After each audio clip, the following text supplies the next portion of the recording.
Ну что, делаем ставки. Ведро попадет или нет? Посмотрим. Так, это у меня обед. О, случайно ведро взял. Ведро будет или не будет? Ну что, ребята, первый пошел, второй пошел, третий пошел, четвертый пошел. Не раздави мне плотву. Можно подвести первые итоги. Рыбы, в принципе, попало. Не могу сказать, что много, бывало и больше. Но у нас первое начало июня. Вода на озере достаточно большая. Кубышки, можно сказать, штучно повылазили до воздуха. Тины и остальной растительной пакости мало. Ради интереса поставил сети двумя способами. От берега поперек, ну и по траве, по мелководью.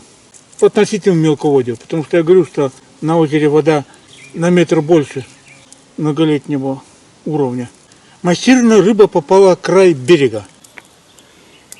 И там, где на глубину было поставлено, и там, где трава кругом, мелководье.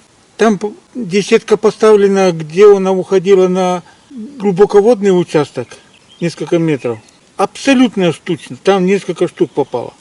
А вот там, где по траве стояла, там тоже штучно, но погуще. Так что подозреваю, что меня в свое время, когда у нас были промысловые участки при Союзе, промысловики говорили, ставь только поперек. В принципе, меня не подводил этот способ. Рыба ходит вдоль и попадает в поперечную сетку. Вот у мужиков, которых я зря обидел, я в 8 часов утра вышел с избушки, а они уже тут сети успели проверить. Короче, свои ребята, молодцы. Ловят и не дают рыбе пропасть. То, что они там поставили вдоль берега, я думаю, попало. Но я подозреваю, что не так, как мне. Попало. Там, где у меня по траве было положено, достаточно далеко от берега, попадало. Но не так хорошо. Так, на 4 сетки сейчас проверим, ведро будет или не будет. Смотрим, сколько же нам попало в литраже. Вот 12, 11, 10, 9 литров рыбы попало. Переведем дух. Так, легкую закусь и пора домой. В смысле в избушку. Ну что, сети почистили, высушили, рыбу взяли. Едем на причал, где лодку оставим и пойдем в избушку. Поехали.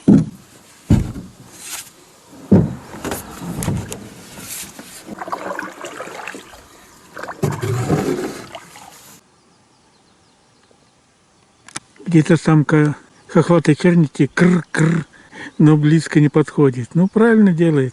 Недавно охота закончилась. Вася Иван Батькович. Лодку оставлять лучше вверх ногами.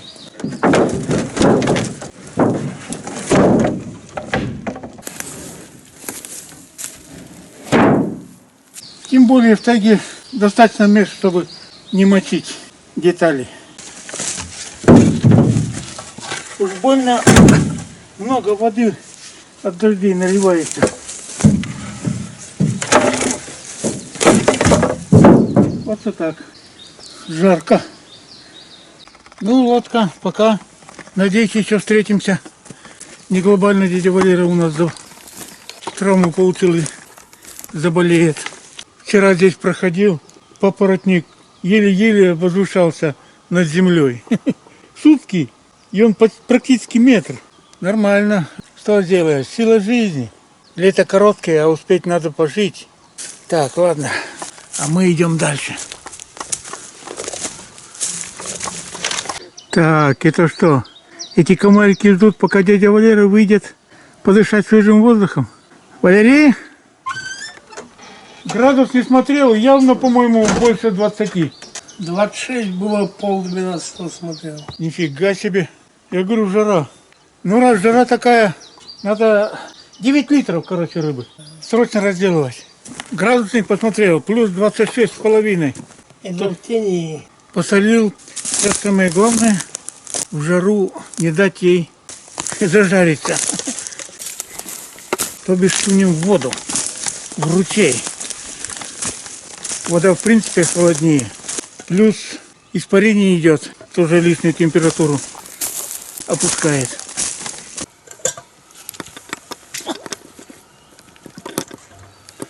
В тени плюс движение воды. А завтра уже в морозильнике будет. Валерий! Вчера вечером или сегодня утром, когда на улице был, движения никакого не слышал? Тут след, тут лосиха с лосенком прошли. Крупный след и мелкий след. Сегодня не слышал, вчера слышал. Ага.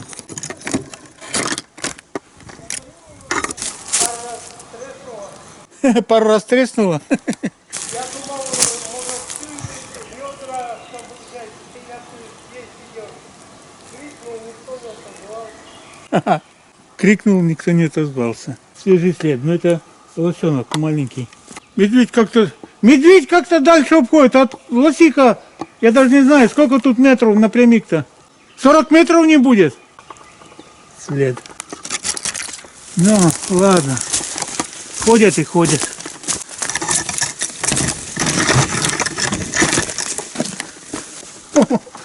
Здесь даже след оставили. Ну, надеюсь, мост не использовали. Честно сказать, приличная травма. Превосходящих сил националистов Иван уничтожил БМП противника и Кипятком, поговорим нашим героям шпарком, большое 5 спасибо. литров. Да еще внутри сапога у меня, это я его поднял, да там дергал, чтобы свалился с ноги. Частично сильно обжег туда, дальше прошло. Нижние лежащие тоже обожжены. Мирный приговор иностранным наемникам пассажирского СМИ. Они признаны виновными в участии в боевых действиях Только в составе двоих украинских перечислили, вроде вооруженных трое было. формирований в состоянии. Или, ну, я сейчас не буду приводить примеров, каких таких вот исторических перспектив все-таки не имеет. Собравшись силами, идти вперед. Многих обогнала, по словам Путина, самолеты в штатном режиме. Власти планируют ограничить... Водка. Стерилизует, наверное, микробов-то. Опа-на. А вот тут тоже износ алюминия. Опасно оборваться может. Горячий суп на вторую ногу. Это надо что-то делать. Считай, 20 лет с копеечкой уже раз. Ну, столько прослужили, то хлеб. Это раньше там дершул завода, что считаешь, там медные чайники таскают, они, может, и побольше работает. А алюминий, видишь, 20 лет, конечно, много. Вот уже, считай, 2 брака. Чайник и котелок. Однако. Надо новое что-то покупать. Ладно, проблемы решаем по мере их поступления. По крайней мере, этим котелком лучше не пользоваться. Ну ладно, этот поход наш краткосрочный получился. Ну, судьбу не перескочишь. Поэтому спасибо, избушка, за приют, за ласку. Ну, а мы поедем лечиться. Сегодня прогноз обещали грозу с дождем. Ах, ладно, едем. Ну, избушка, пока. Ну что, поехали. Солнце спряталось, закрыло тучами. Как думаешь, застанет нас дождь или нет? Нам татарам все равно.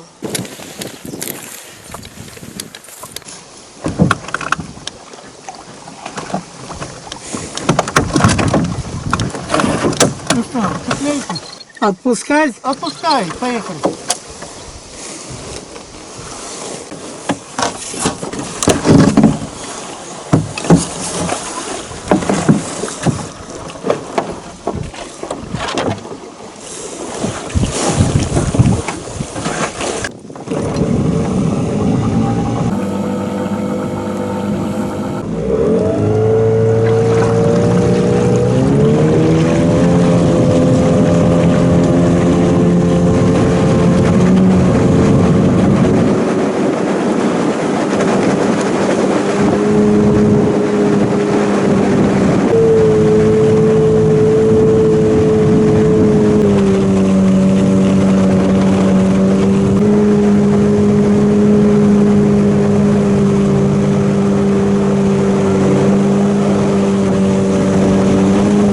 Острова доехали.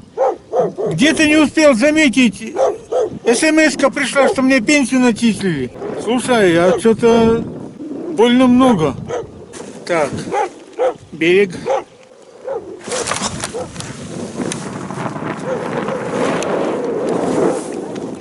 Нет, нет. Так я-то хотел увидеть сигнал, чтобы позвонить. А тут просто интересно увидел пенсию и больно большая. Ну, подняли, хорошо. Чё, кто тут откажется? Так сказать, солнце вышло, нифига себе. Где дождь с грозой? Ласточки вверху летали, это первый признак, что дождя не будет. Так что прогноз немножко того. Слегка ошибся. Ну и ладно, нам лучше доехать. О, где там карман?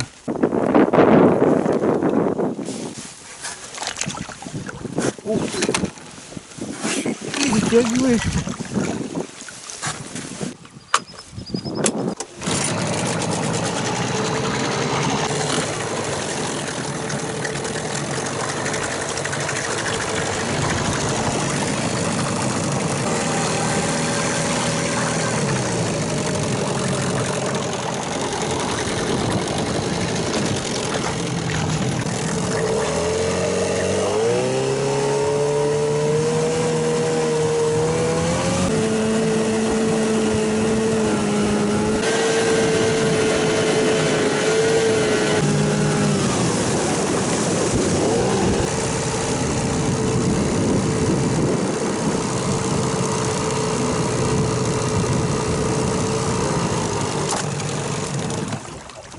Слушай, все бы хорошо, только где гроза, блин?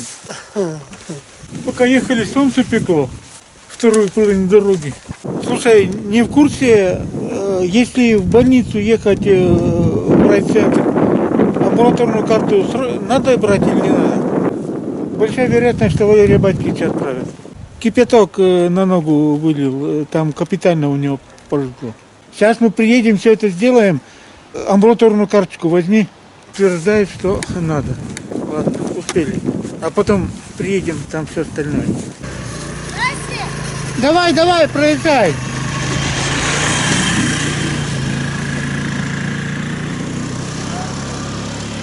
Скорую дядю Валеру перевязали. Сказали, что первая помощь оказана грамотно. Позвонили в райцентр хирургу.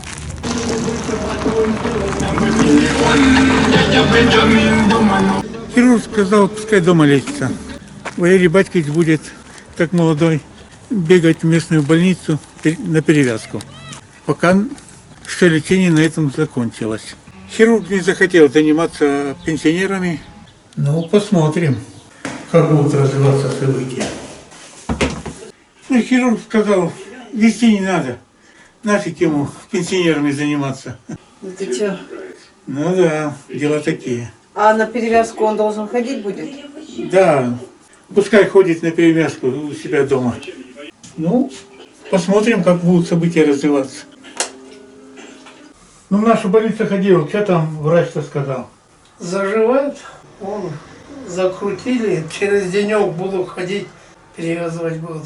Так, ладно. Хорошо, что все хорошо кончается. Ну, посмотрела, говорит, заживать начал там это. А не сказала, сколько? День, два, месяц заживать? Нет, не сказала. Какая? Ну ладно. Главное, заживать будет. Это хорошо.